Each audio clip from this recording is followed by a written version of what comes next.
أما بعد فأعوذ بالله من الشيطان الرجيم بسم الله الرحمن الرحيم قل إن صلاتي ونسكي ومحياي ومماتي لله رب العالمين صدق الله المولانا العظيم وصدق له رسوله النبي الكريم ونحن على ذلك من الشاهدين والشاكرين والحمد لله رب العالمين. اللهم صل على محمد وعلى آل محمد كما صليت على إبراهيم وعلى آل إبراهيم إنك حميد مجيد. اللهم بارك على محمد وعلى آل محمد كما باركت على إبراهيم وعلى آل إبراهيم إنك حميد مجيد. दिन की सूरज डूब रही है हम लोगों के सामने, दिन की सूरज डूब रही है हम लोगों के सामने, रोज महशर क्या जवाब है मुस्तफा के सामने, रोज महशर क्या जवाब है मुस्तफा के सामने. बलगुल उला बिकमालिही कशफत दुजा बिजमालिही हसनत जमीउ खिसालिही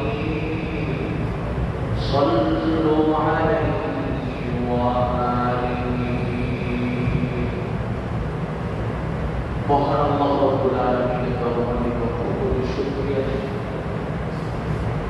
যে আল্লাহ রাব্বুল আলামিন আমাদেরকে সুস্থ সুস্থতাতে রব্বুল আলামিনের পবিত্র হুকুম জমা নামাজ প্রত্যেক জমাতে এই জমার মধ্যে আমাদেরকে কিছু আল্লাহ তাআলার বড়ত্বের কথা, কিছু দ্বীনের কথা, রাসূল সাল্লাল্লাহু আলাইহি ওয়াসাল্লামের কিছু দামি নসিহত আমাদেরকে শোনার মতো এবং বলবার মতো তৌফিক দান করতেছেন। এই জন্য দিল থেকে শুকরিয়া আদায় করি আলহামদুলিল্লাহ। সেই সাথে লক্ষ্য করে দরুদ ও সালাম সেই মহান মানবের প্রতি যার অক্লান্ত পরিশ্রম এবং মেহনতের মধ্যে আমরা এত সুন্দর দ্বীন ইসলাম পাইছি, যিনি রহমাতুল লিল আলামিন, যিনি সাইয়্যিদুল মুরসালিন, যিনি শফিউল মুজনিবিন, যিনি খাতামুন নবিয়্যিন, যিনি ফখরুল মুমিনিন মুহাম্মদুর রাসূলুল্লাহ সাল্লাল্লাহু আলাইহি ওয়াসাল্লামের উপর লক্ষ কোটি দরুদ ও সালাম। মুহাম্মদুর রাসূল সাল্লাল্লাহু আলাইহি ওয়াসাল্লাম এই উম্মতকে দামি বানানোর জন্য, এই উম্মতকে সম্মানী বানানোর জন্য এই পরিমাণ কান্না, এই পরিমাণ চেষ্টা, এই পরিমাণ মেহনত করছে। দুনিয়ার বুকে উম্মতকে প্রতিষ্ঠা করার জন্য এমন কষ্ট, মুজাহাদা, কোরবানি অন্যান্য নবীরা কোনদিন করেন নাই। এক কথায় সমস্ত নবী বাবা আদম আলাইহিস সালাম থেকে ঈসা আলাইহিস সালাম পর্যন্ত, ঈসা আলাইহিস সালাম থেকে মুহাম্মদ সাল্লাল্লাহু আলাইহি ওয়াসাল্লাম পর্যন্ত সমস্ত পয়গম্বর, সমস্ত নবীরা কষ্ট,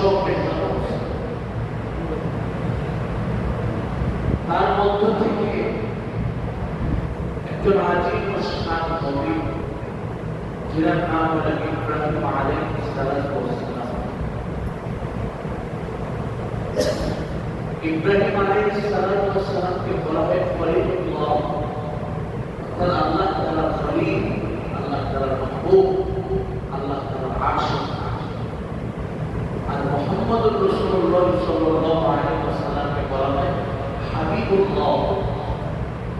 मुफस्सिरीन इकराम तफसीरेर মধ্যে লিখেন খলিল বলা হয় যার কাছ থেকে সমস্ত কিছু ছিনায় নেওয়া হয়, যার কাছ থেকে সমস্ত কিছু ছিনায় নেওয়া হয়।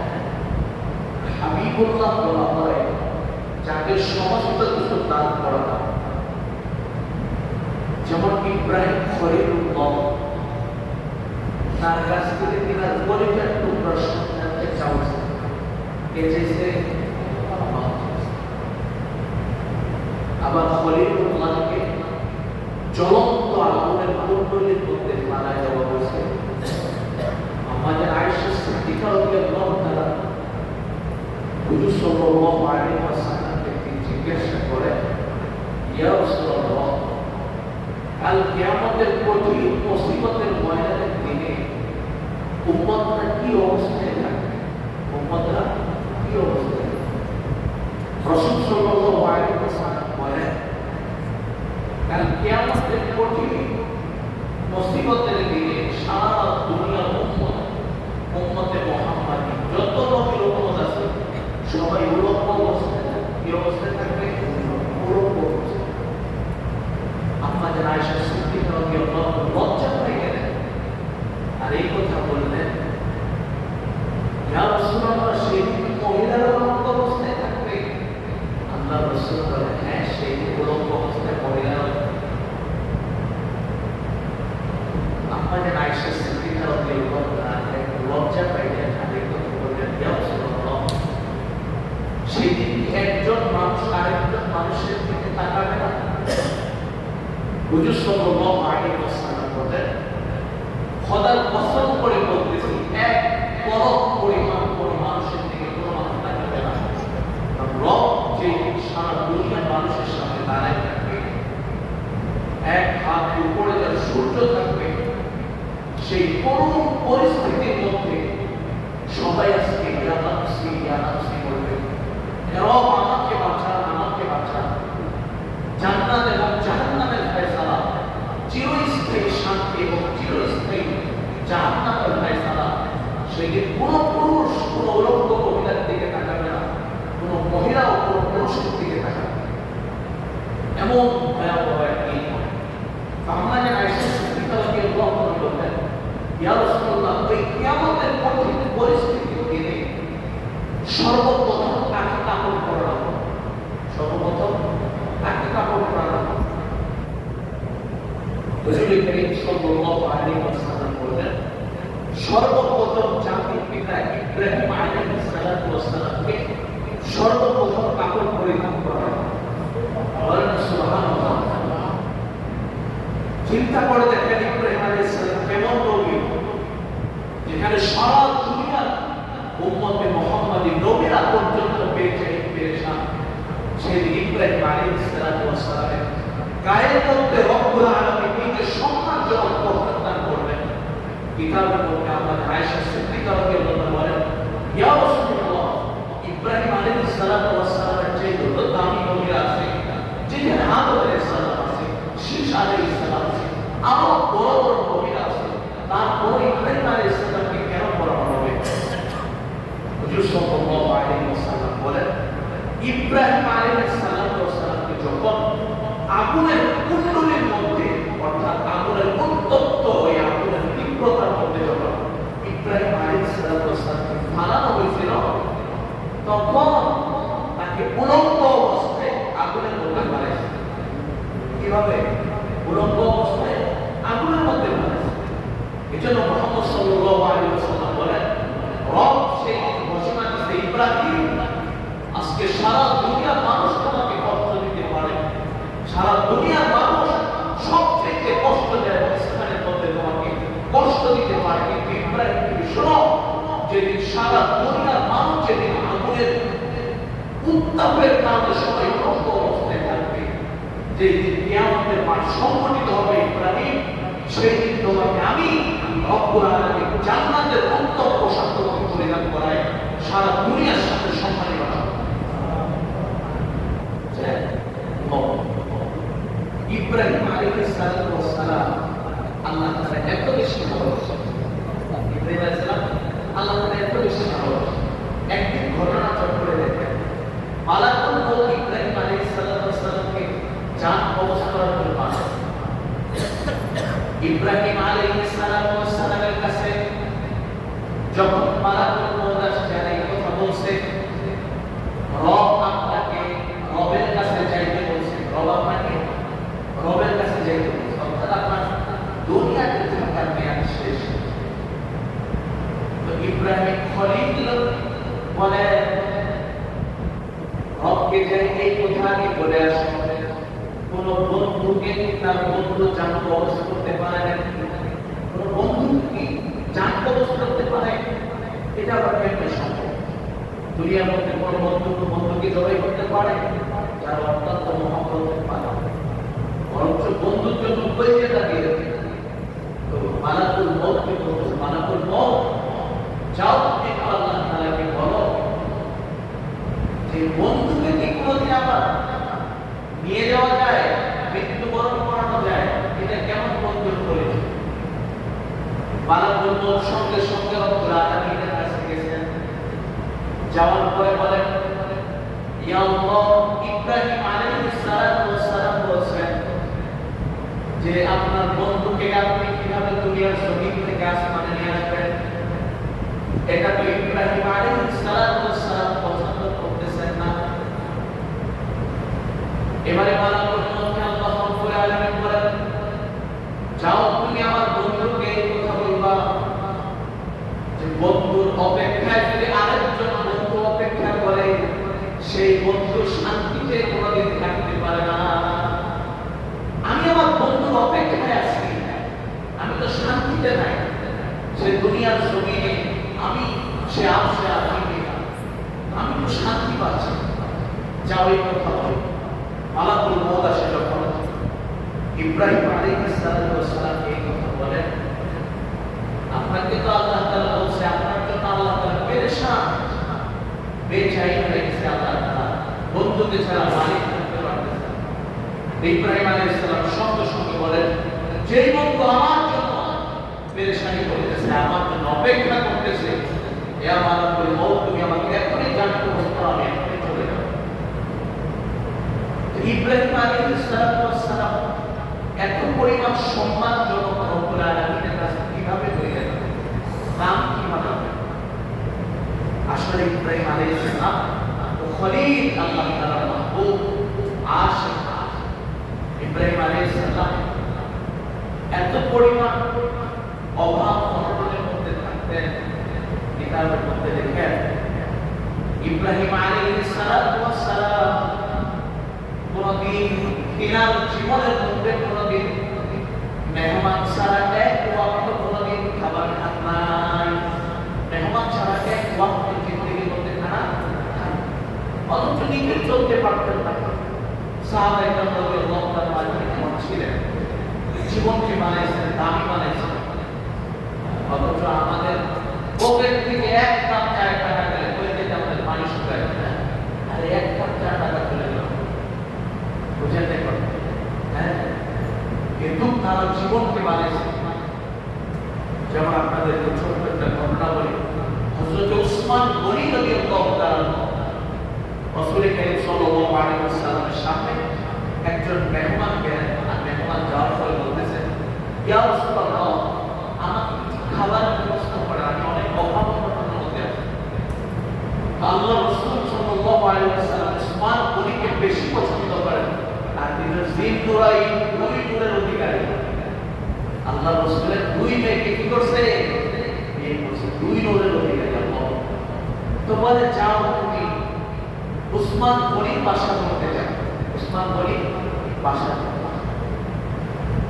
তো উসমান গনি রাদিয়াল্লাহু তাআলার বাসার সামনে যখন গেছে, আগে তো আমাদের মতো ভিআইপি টাইসের বাসা ছিল না, তালার মধ্যে এখন ভিআইপি ছিল। চাটাই ছিল, চাটাই দিয়ে ছোট ঘর বানাই এখানে অবস্থান করত। যদিও তারা রাজপ্রাসাদের ক্ষমতা ছিল, তারপরও তার বড় বড় দালাল করে মারা। এখন না বহুত টাইলস মার্বেল পাথর দিয়ে দামি করে ঘর বাড়ি বানানো। তো ইব্রাহিম আলাইহিস সালাম তো উসমান গনি রাদিয়াল্লাহু তাআলার বাসার সামনে যখন গেছে, যাওয়ার সঙ্গে সঙ্গে একটা আওয়াজ শুনতে পাচ্ছে। আল্লাহ রাসূল এর বাসায় পাঠাইলো। তো ওনার বাসায় বিবি আর উসমান গনি রাদিয়াল্লাহু তাআলা কথোপকথন করতেছিল। যে কথোপকথন কি করতেছিল কিতাবের মধ্যে লিখেন, উসমান গনি রাদিয়াল্লাহু তাআলা বিবিকে বলতেছে, কালকে রাতের মধ্যে যে তুমি ল্যাম্প ছিল না, বাতি চারা, ওই চারাটার মধ্যে মোটা কাপড় দিছো, যার কারণে আমাদের তেল তাড়াতাড়ি শেষ হয়ে গেছে। তেল শেষ হয়ে গেছে। এই ঘটনা শুনতে পাচ্ছি এই মানুষ। সুতরাং তুমি কালকে থেকে চিকন কাপড় দিও, চিকন সোয়েটার দিবা, তাহলে তেলও শেষ হবে না, রাতটাও সুন্দরভাবে কাটবে। এখন এই মানুষ চিন্তা করে, হায় কোন মানুষের কাছে রাসূল সাল্লাল্লাহু আলাইহি ওয়াসাল্লাম পাঠালেন, যিনি তেলের হিসাব করেন, একটা কাপড় মোটা হয়েছে, এই মানুষের কাছে আমাকে পাঠাইছে দাম সৎকার করার জন্য। একজন নিজেই ফকির, মনে মনে ভাবতেছে, হায় কি অবস্থা। যাওয়ার পরে তারপর আল্লাহ রাসূল পাঠাইছে উসমান গনির কাছে। উসমান গনি রাদিয়াল্লাহু তাআলা যখন গেটের মধ্যে নক করলেন, নক করার পরে বলেন, আমাকে আল্লাহ রাসূল পাঠিয়েছে, আপনি আমাকে সাহায্য করেন।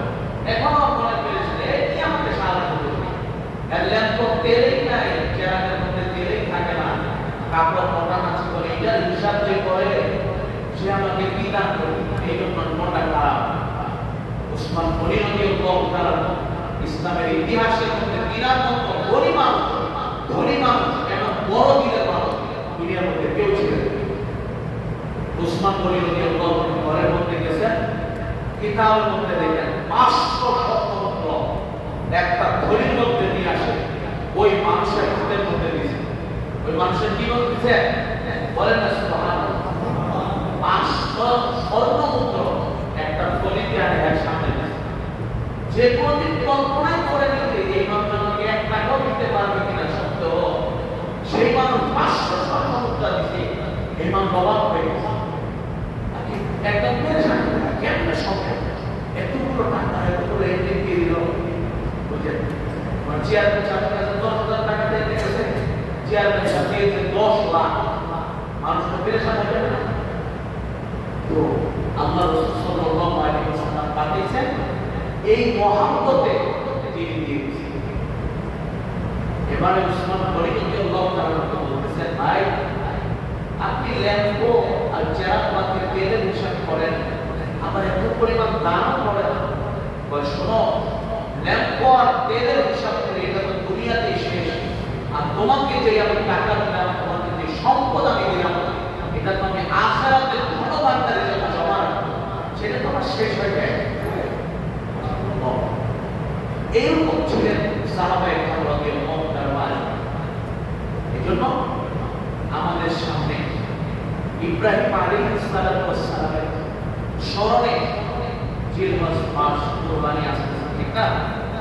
ইব্রাহিম আলাইহিস সালাম আল্লাহ তাআলার মাহবুব, আল্লাহ তাআলার আশিক, আল্লাহ তাআলাকে মহব্বত করছেন, আল্লাহ তাআলার বন্ধু। দেখেন ইব্রাহিম আলাইহিস সালাম 80 বছর বয়স, বাচ্চা কাচ্চা নাই। রব তখন এলান করলেন, তুমি বাচ্চা নেওয়ার প্র্যাকটিস করো, চেষ্টা করো, ইনশাআল্লাহ বাচ্চা। এই তখন ইব্রাহিম আলাইহিস সালামের বিবির গর্ভ থেকে ইসমাঈল আলাইহিস সালাম আসলেন। আসার কিছুদিন পরে ইসমাঈল আলাইহিস সালামকে জবেহ করার ফয়সালা। পৃথিবীর মধ্যে এমন পিতা নাই যে তার সন্তানকে জবেহ করতে পারে। এই জন্যই এরা জাতির পিতা বলা হয়। কেন? পুরা জাতির জন্য একটা রাহবারি, পুরা জাতির জন্য একটা খুশনসিব, পুরা জাতির জন্য এমন একটা পিতা তিনি যে তিনার মতো ত্যাগ, তিনার মতো কষ্ট কোনো পিতা করতে পারে। এমনি তো 80 বছর থেকে বাচ্চা কাচ্চা নাই। আমার একটা হয়েছে কইতে টুকরা কত আদরের সত্তা। তারপর ইব্রাহিম আলাইহিস সালাম রবের কিঞ্চিত পরিমাণ দাম চলে গেলেন ইব্রাহিম আলাইহিস সালাম ইসমাঈল আলাইহিস সালামকে জবে করা নিয়ে পাহাড়ের উঁচু জায়গার মধ্যে নিয়ে যাওয়ার পরে যখন তার সন্তানকে এই কথা বলে, বাবা তোমাকে তো রবের হুকুমে আমি জবে করতে নিয়ে আসছি, সেই দিন সন্তান বলেন, বাবা তুমি আমাকে উল্টা পিঠ করে শোয়াই, তুমি আমার চোখগুলো বাইব, তোমার চোখগুলো বাইব, যাতে রবের হুকুম পালন করতে তোমার কোনো সমস্যা আছে। এমন সন্তান আছে দুনিয়ার মধ্যে।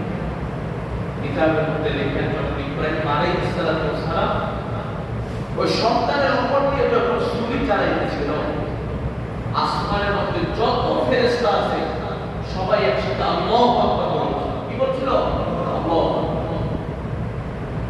আল্লাহু আকবার বলছিল। আল্লাহু আকবার এই যে বলে উঠছিল যে আল্লাহ তাআলা কি করতেছে, ফেরেশতারা অবাক, মালিক কি করতেছে। মালিক এটা বুঝাইতে চাইছিল যে রবের আনুগত্য করার কারণে নিজের সন্তানের চাইতে কেউ রবকে ভালোবাসে কিনা, কেউ রবকে সন্তুষ্ট করার জন্য যদি প্রয়োজন হয় নিজের সন্তানকে কুরবানি করে কিনা, যার ইতিহাস ইব্রাহিম আলাইহিস সালাম বলেছেন। এটা কিসের জন্য করা হয়েছে? আল্লাহ রাব্বুল আলামিনের নৈকট্য অর্জন করার জন্য, আল্লাহ তাআলাকে ভালোবাসা করার জন্য। আল্লাহ তাআলাকে যারা ভালোবাসেন দুনিয়ার সমস্ত কিছুর চাইতে রবের ভালোবাসাকে সে বেশি সম্মান দেয়, রবের ভালোবাসাকে সে বেশি গুরুত্ব দেয়। সাহাবায়ে কেরাম রাদিয়াল্লাহু তাআলা আনহুম রবকে ভালোবাসার কারণে নিজের বিবি বাচ্চা সংসার সমস্ত কিছু ছাড়ে এক দেশ থেকে আরেক দেশে হিজরত করছে, এক দেশ থেকে আরেক দেশে সফর করছে, শুধু আল্লাহ তাআলার ভালোবাসা অর্জন করার। এজন্য আমাদের তো সেরকম তারা আশিক আল্লাহ তাআলা মাহবুব হইতে হবে। যেমন নাকি কবি শেরের মধ্যে লেখেন, आशिकों का क्या मजा है माशूकों से पूछियो, शादी में क्या मजा है बुलबुलों से पूछियो। आशिकेर মধ্যে কি মজা হয় মাশুক ছাড়া কেউ বুঝবে না। স্বামী স্ত্রীর মধ্যে কি মজা, যারা স্বামী স্ত্রী হয় না কিয়ামত পর্যন্ত এই কথাটাই বলেন না। এবং ওই বুলবুলি পাখিও ছিলেন, ওই ছোট ছোট ফুলের দানার মধ্যে কি মজা, ওই বুলবুলি পাখি ওই দানা খেয়ে বুঝতে পারে দেখেন কি মজা। আর দুনিয়া কোনো মানুষ বুঝতে পারে। ঠিক আল্লাহ তাআলার সাথে যাদের সম্পর্ক হয়ে যায় এরা একমাত্র বুঝতে পারে যে রবের সাথে সম্পর্ক হলে কি লাভ, রবের সাথে গোলাম করতে কি লাভ, রবের প্রত্যেকটা জিনিস ইবাদতের সাথে করতে কি লাভ, প্রত্যেকটা মানুষ জানে কি না। এজন্য আমাদের সামনে মহামূল্যবান দিন আসছে। জিলহজ মাসের 1 তারিখ থেকে নিয়ে 9 তারিখ পর্যন্ত, জিলহজ মাসের 1 তারিখ থেকে আজকে কয় তারিখ বলেন তো? হ্যাঁ, আরবি কয় তারিখ আছে? 29 তারিখ। রবিবারের দিন হইব 1 তারিখ বলা হয়, ঠিক না? রবিবারের দিন কয় তারিখ? আরবি তারিখ জানেন না? রবিবারের দিন সম্ভবত 1 তারিখ। তো জিলহজ মাসে কিছু আমল আছে। মুহাম্মদুর রাসূল সাল্লাল্লাহু আলাইহি ওয়াসাল্লাম বলেন,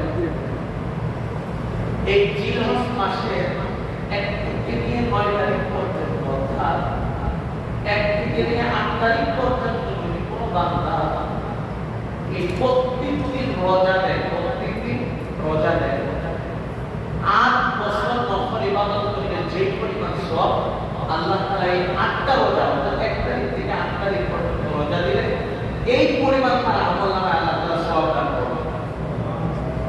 এবং 9 তারিখের যে রোজাটা রাখবে, আরাফাত দিন যে রোজাটা রাখবে, রব্বুল আলামিন ওই আরাফাত দিনে রোজা রাখার কারণে 1 বছর সামনের গুনাহ, 1 বছর পিছনের গুনাহ আল্লাহ তাআলা মাফ করে দেন।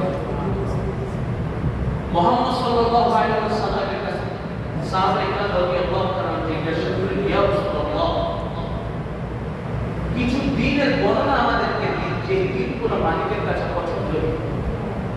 রাসূল সাল্লাল্লাহু আলাইহি ওয়াসাল্লাম বললেন জিলহজ মাসের প্রথম 10 দিন, জিলহজ মাসের কদিন? প্রথম 10 দিন রব্বুল আলামিনের কাছে বেশি পছন্দনীয়।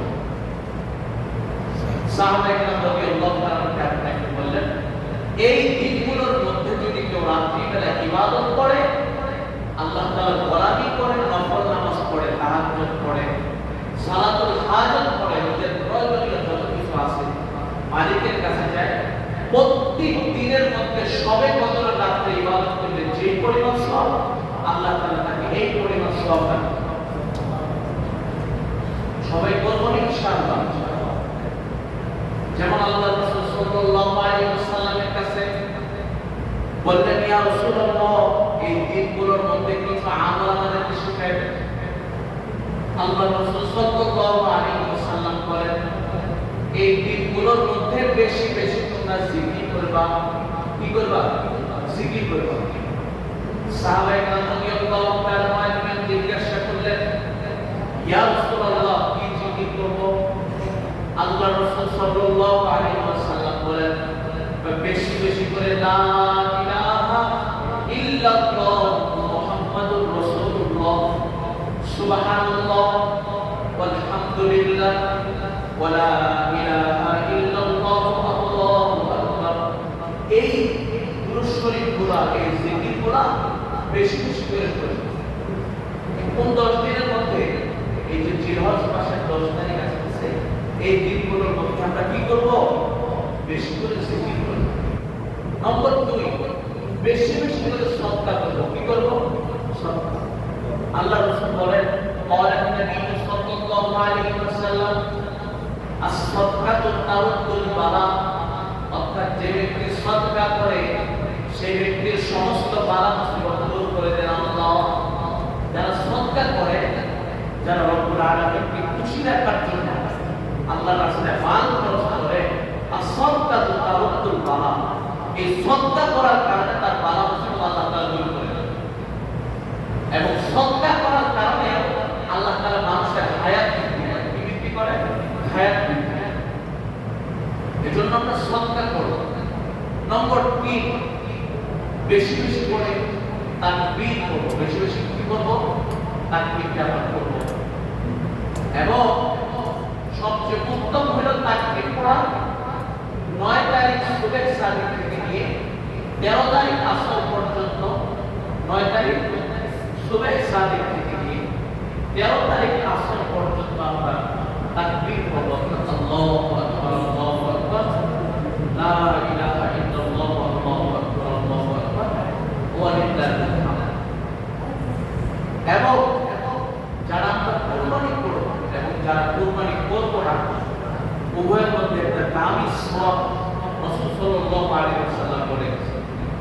কিতাবের মধ্যে আসে যদি কোনো বান্দা 1 তারিখের পূর্বে, জিলহজ মাসের 1 তারিখের পূর্বে তার হাতের নখ, তার শরীরের যত নাপাক জায়গা আছে, যে সমস্ত গোপনীয় জায়গা আছে যেখানে রোগ হয়, পশম হয়, সমস্ত কিছু পরিষ্কার করে ক্লিন করে যদি কেউ কুরবানি করার পরে, অর্থাৎ 10 তারিখ কুরবানি করার পরে যদি কেউ হাতের নখ কাটে, চুল কাটে, কিতাবের মধ্যে লেখা একটা কবুলিয়াত হজের সওয়াব আল্লাহ তাআলা আমলে দিয়ে।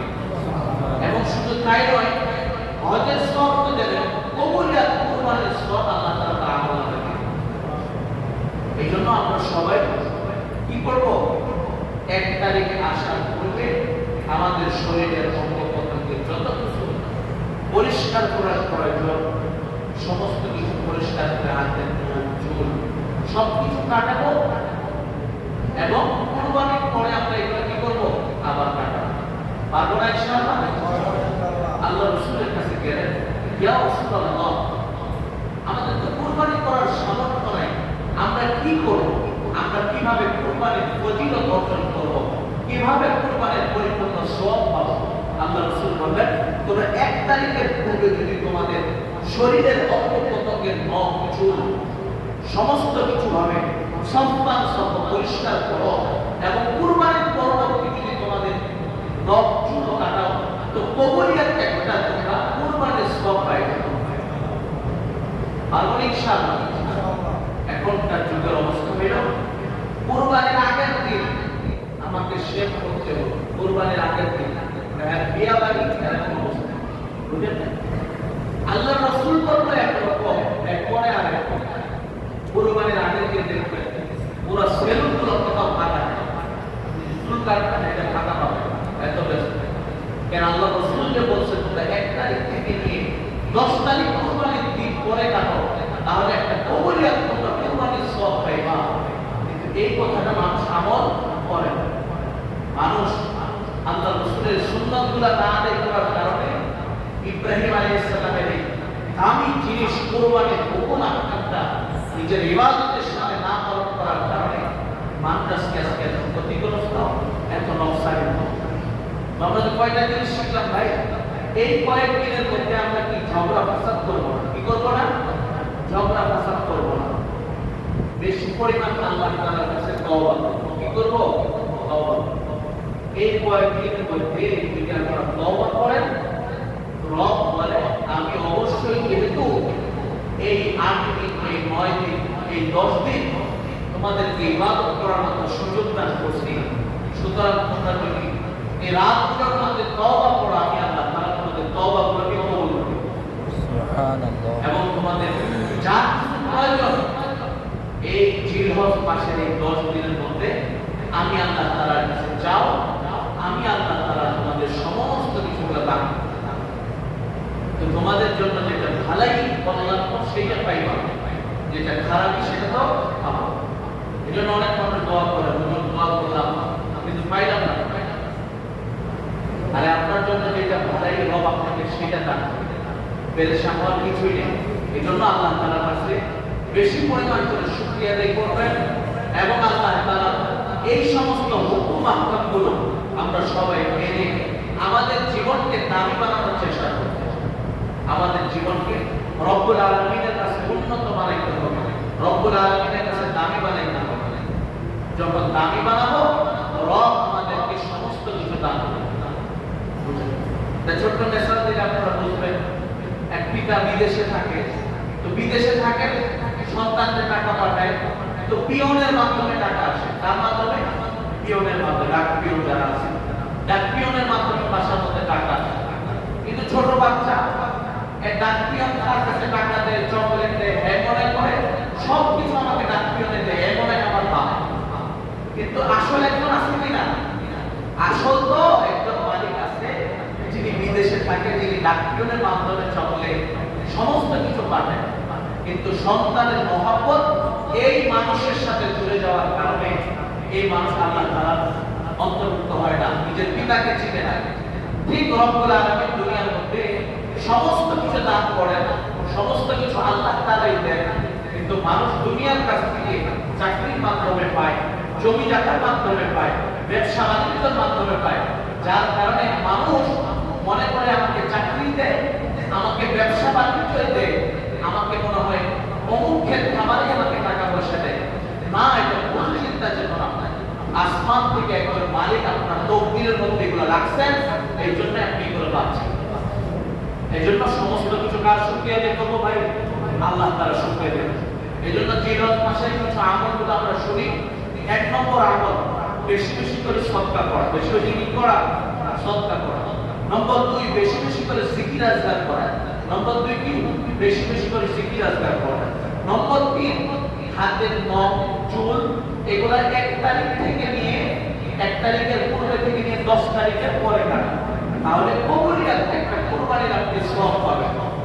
নম্বর 4, বেশি বেশি করে তাকবীর পড়া। নম্বর 5, বেশি বেশি করে আল্লাহ তাআলার দরবারে তওবা করা এবং নিজের গুনাহকৃত গুলোকে মালিকের সামনে সুপর্দ করা। ইয়া রব, আমি সমস্ত কিছু গুনাহ করছি, এগুলো আপনি আমাকে ক্ষমা করেন। রব্বানা আতিনা ফিদ দুনিয়া ওয়া ফিল আখিরাতি হাসানাতাও ওয়া কিনা আযাবান নার। এগুলো দোয়া করা মালিকের কাছে এবং নিজের আন্তরিকতা, আত্মীয় স্বজনের সাথে সম্পর্ক বজায় রাখা, বেশি পরিমাণে মানুষের সাথে ভালো আচরণ করা। এই 10 দিনের মধ্যে কারোর সাথে ঝগড়া, ফাসাদ, গীবত, শিকায়েত, মিথ্যা কথা, দুর্নীতি, মানুষকে ধোঁকা দেওয়া, মানুষকে আরেক মানুষের সাথে গিরিঙ্গি লাগাই দেওয়া, এইগুলো কাজ থেকে বিরত থাকা যদি নিজের জীবনকে দামি বানাইতে চাই। এবং এই মাসের মধ্যে রব্বুল আলামিনকে সন্তুষ্ট করার জন্য একটা কুরবানি দেওয়া, যে কুরবানি দিলে রব খুশি হয়। কে খুশি হয়? আল্লাহ তাআলা। এই 10টা দিন মনে রাখবেন ইনশাআল্লাহ। এই 10টা দিন আমরা সবাই মনে রাখবো। রবকে খুশি করার জন্য কুরবানি দিবেন। কুরবানি দেওয়ার একমাত্র উদ্দেশ্য হলো সামনের সপ্তাহের মধ্যে কুরবানির মাসাইল সম্পর্কে বলা হবে। আপনাদের আগে একটা মাসালা জানাই দিচ্ছি।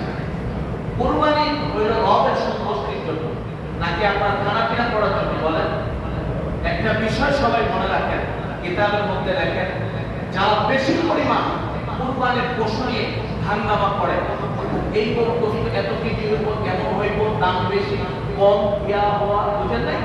মানুষকে দেখানো, সেলফি, সমস্ত কিছু মিলায় যারা কুরবানির গরুকে একটা আনন্দকর জিনিস মনে করে, খানার জিনিস মনে করে, আর কুরবানিতে ভালো পাবে, পশ্চিম কালো এই ব্যক্তির কুরবানি সহি হবে না। বুঝেন নাই কথা? মানে রবকে সন্তুষ্ট করার জন্য সুন্দর দেখে একটা গরু কিনবেন, বাস খালাস। এই মানুষকে বলতে হবে না যে আমি লস পাইলাম, লোকসান হইল, ক্ষতি হইল। এবং অনেক মানুষ বলে কিনা, এবার যে কুরবানির গরুটা হইলাম বেশি লস হয়ে গেল, আরেক ঘাটে কিনে যাইতাম, লাভ হইল বেশি। এত কিছু না, রবের সন্তুষ্টির জন্য লাভ লোকসান কিছু।